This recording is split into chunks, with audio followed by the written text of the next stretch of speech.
Pips and lot sizes are very important to understand for currency traders as it directly affects your profit and loss. So pips are a price increment. In fact, it's the fourth decimal place, as we'll see shortly, and a lot is your trade size. In currencies, however, it's very important to understand that unlike shares, which are traded in individual units, currencies through MetaTrader, for example, are traded in parcel sizes. So those parcel sizes are standard, mini, micro lots, as they're known. So we'll go through some examples of this to try to make it as clear as possible. So if we look at MetaTrader, for example, we see here in the upper left the quick trade panel, and here where we can see the price quoted, in fact, to 5 decimal places. So that 5th decimal place there, the 9 and the 1 in this case, are the fractional pips or the pipettes, but the ones that we're focusing upon today for the sake of clarity is the 5 and the 8, which is the 4th decimal place,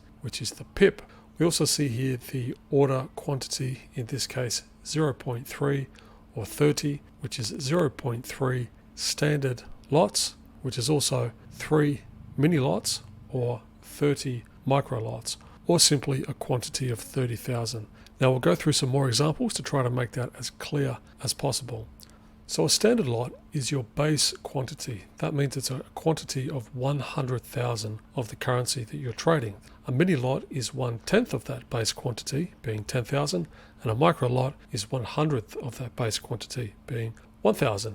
So again, as you'll see it in the MetaTrader platform, quick order ticket and other places, you'll see simply 1, 0.1, for example, being 10,000, or 1 being 1,000.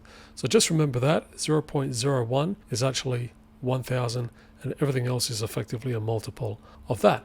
Now a familiar example of this to help you remember might be looking at the metric system. So we have meter as the base unit, we have a decimeter being 1/10 of a base unit or 10 centimeters, and then we have a centimeter being 100th of the base unit. Nice and simple, 100 centimeters equals 1 meter. As we saw before, 1 micro lot equals 1 standard lot. The exact same principle applies. Now, to better clarify pips themselves and the price quotes you see in MetaTrader and elsewhere, what you're actually looking at when you see a price quote is the value of one thing, in this case the euro dollar, priced in US dollars.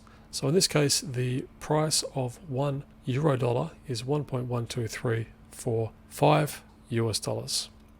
So to recap there, the impact upon your account would be $10 per pip per standard lot. Likewise, it would be $1 per pip per mini lot, or 10 cents per pip per micro lot. And so for most people, to keep it simple, they tend to think in terms of mini lots because it's simply $1 per pip, but that's completely up to you, and that will vary according to your trading parameters. And so to summarize and wrap things up here, let's imagine we bought in at this price here for 0.3 standard lots, being 3 mini lots or 30 micro lots, a total quantity of 30,000 that is, and the price was to move in our favor and we were to close out here. Quite simply, once again, a 100 pip move in our favor times 0.3 lots, being $1 per pip value, equals a $300 profit. We'll cover more examples of risk management and position sizing and short selling in future videos.